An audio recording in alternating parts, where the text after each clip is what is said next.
আমার ভাইয়েরা, প্রত্যেকটা মানুষকে যখন কবরের মধ্যে রেখে চলে আসে, তার নিকটতম আত্মীয়স্বজন, গ্রামবাসী এবং তার আত্মীয়স্বজনেরা যখন তার কবরের মধ্যে রেখে চলে আসে, ওই কবরের ভিতরে 40 কদম আসতে না আসতে দুজন ফেরেশতা চলে আসে।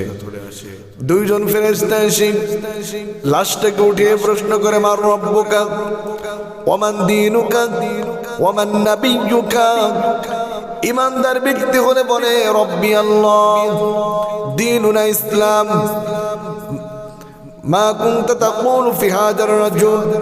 ফেরেশতার এই প্রশ্নের জবাবে ইমানদার ব্যক্তি বলে হাযা নাবিয়ুনা মুহাম্মাদুর রাসূলুল্লাহ সাল্লাল্লাহু আলাইহি ওয়াসাল্লাম। ইমানদার ব্যক্তির কাছে 3টা প্রশ্নের জবাব শোনার পর ফেরেশতারা জিজ্ঞাসা করে, তুমি যে 3টি জবাব দিলে, তুমি যে প্রশ্নগুলির জবাব দিয়েছ, তুমি কিসের ভিত্তিতে জবাব দিলে? ইমানদার ব্যক্তি বলে করাতু কিতাব আল্লাহ, আমি আল্লাহর কিতাব পড়েছি, ওই অনুযায়ী জবাব দিয়েছি। আমার ভাইয়েরা, ইমানদার ব্যক্তি যখন প্রশ্ন শেষ হয়ে যায়, তিনি বলে আমি আল্লাহর কিতাব পড়েছি, এই অনুযায়ী জবাব দিয়েছি। গায়েব থেকে আওয়াজ এসে বলে, ও আমার ফেরেশতারা, আমার এই বান্দার জন্য জান্নাতের দরজা খুলে দাও। তার কবরটা যতটা প্রশস্ত করা যায়, তার চোখের দৃষ্টি ততদূর যায়, কবরটা অতটা প্রশস্ত করে দাও। শুধু তাই নয়, তার কবরের সাথে জান্নাতের সঙ্গে যোগাযোগ ব্যবস্থা বানায় দাও। ফেরেশতারা ইমানদারের কবরের সঙ্গে জান্নাতের সঙ্গে যোগাযোগ ব্যবস্থা বানায় দিন। ফেরেশতারা বলবে ক্বালু ইয়া ওয়াইলানা মিন, ক্বালু ইয়া ওয়াইলানা। ফেরেশতারা বলবে হে ব্যক্তি, قالوا يا ويلنا من بعثنا من مرقدنا هذا ما وعد الرحمن। ফেরেশতারা বলবে হে আল্লাহর বান্দা, তুমি ঘুমিয়ে যাও। ফেরেশতারা ইমানদার ব্যক্তিকে কবরের ভিতরে ঘুম পাড়িয়ে দিবে, বলবে ইলা ইয়াউমিল কিয়ামা, কিয়ামত পর্যন্ত ঘুমিয়ে থাকো। তার আগে আর একটা ঘটনা হয়ে যাবে, তার আগে আর একটা ঘটনা ঘটবে। সেটা হচ্ছে এই, ফেরেশতারা চলে যাওয়ার পর ইমানদার কবরের ভিতরে বড় একাকিত্ব প্রকাশ করবে। কবরের ভিতরে অনেকটা একাকিত্ব যখন হয়ে যাবে, ওই কবরের ভিতরে একজন শিশু, একজন সুন্দর একটা মানুষ সে লক্ষ্য করবে। একজন সুন্দর একটা মানুষ ইমানদার ব্যক্তি লক্ষ্য করবে। ইমানদার ব্যক্তি প্রশ্ন করবে, তুমি কে? তোমাকে দেখলে তো অনেক সুন্দর মনে হচ্ছে, তোমাকে দেখলে তো অনেক সুন্দর মনে হচ্ছে, তোমার থেকে কল্যাণ তোমার থেকে কল্যাণ হতে আশা করা যায়।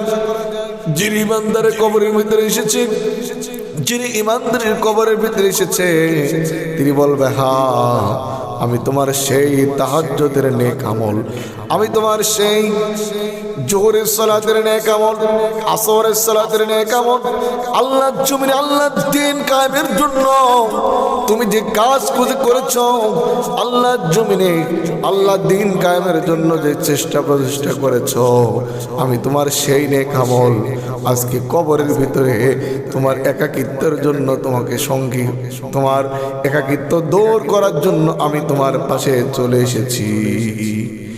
আমার ভাইয়েরা, বেঈমানের কবরের কাছে প্রশ্ন করা হবে মার রব্বুকা। বেঈমান বলবে হায়হাতা লা আদরি, আমার রবকে আমি জানি না। ওমান দীনুকা, দিন কারে কয় বুঝি না। মা কুনতা তাকুলু ফি হাযার রাজুল, এই ব্যক্তি সম্পর্কে তোমার ধারণা কি? বেঈমান ব্যক্তি বলবে হায়হাতা লা আদরি। 3টা প্রশ্নের জবাব শোনার পর গায়েব থেকে আল্লাহ আওয়াজ দিয়ে বলবে, ও আমার ফেরেশতারা, আমার বান্দা মিথ্যা বলেছে, আমার বান্দা মিথ্যা বলেছে, সে তার রবকে অস্বীকার করেছে।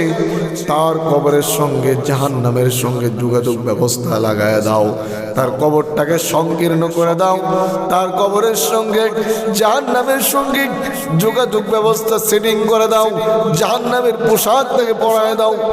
ফেরেশতারা বেঈমানের কবর থেকে এত জোরে একটা চাপ মারবে বেঈমানের এক পাজরের হাড় আর এক পাজরে প্রবেশ ঢুকে যাবে, আর এক পাশের হাড় আর এক পাশের ভিতরে ঢুকে যাবে। বেঈমানের কবরটা আযাব দিয়ে ভরপুর করে দেওয়া হবে, জাহান্নামের আগুন দিয়ে নির্মিত পোশাক তারা গায়ে লাগায় দেওয়া হবে। কিছুক্ষণ পর বেঈমান ব্যক্তি লক্ষ্য করবে তার কবরের ভিতরে একটা বৃদ্ধ মানুষ দুর্গন্ধ অবস্থায় তার কবরের ভিতরে চলে এসেছে। বেঈমান ব্যক্তি জিজ্ঞাসা করবে, তুমি কে? তোমার চেহারা দেখলে তো ভয় করে, তুমি কেন আমার কাছে এসেছো? তুমি কেন আমার কাছে আসলে? ওই যে দুর্গন্ধযুক্ত যে লোকটাদের কবরের মধ্যে এসেছি, ওই ব্যক্তি বলবে, আমি তোমার সেই বদ আমল, আমি তোমার সেই বদ আমল, জি তুমি যে নামাজ কাজা করেছ আমি তোমার সে বদ আমল, তুমি যে সুদ ঘুষ খেয়েছ আমি তোমার সে বদ আমল, তুমি যে খারাপ কাজ করেছো, অশ্লীলতা করেছো আমি তোমার সে বদ আমল। আজকে তুমি কবরে এসেছ, তোমাকে জাহান্নাম পর্যন্ত না দিয়ে আমি আলাদা হব না। আমার ভাইয়েরা, এই জন্য কবরটা একটা ইম্পর্টেন্ট জায়গা।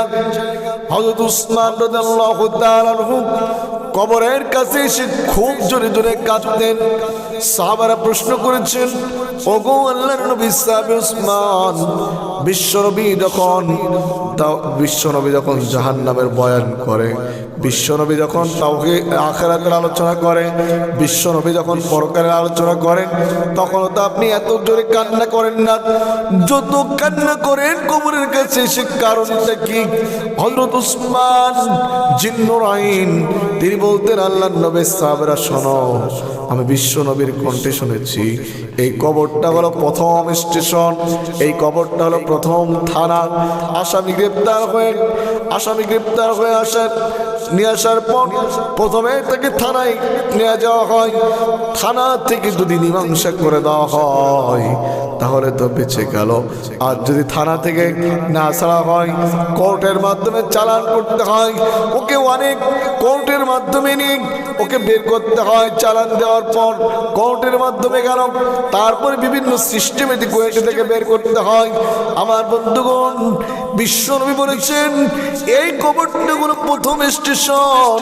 যদি কোনো ব্যক্তি কবরে ধরা পড়ে যায়, ও সিরাত, হাসর, মিজান সব জায়গায় ধরা পড়ে যাবে। যদি কোনো ব্যক্তি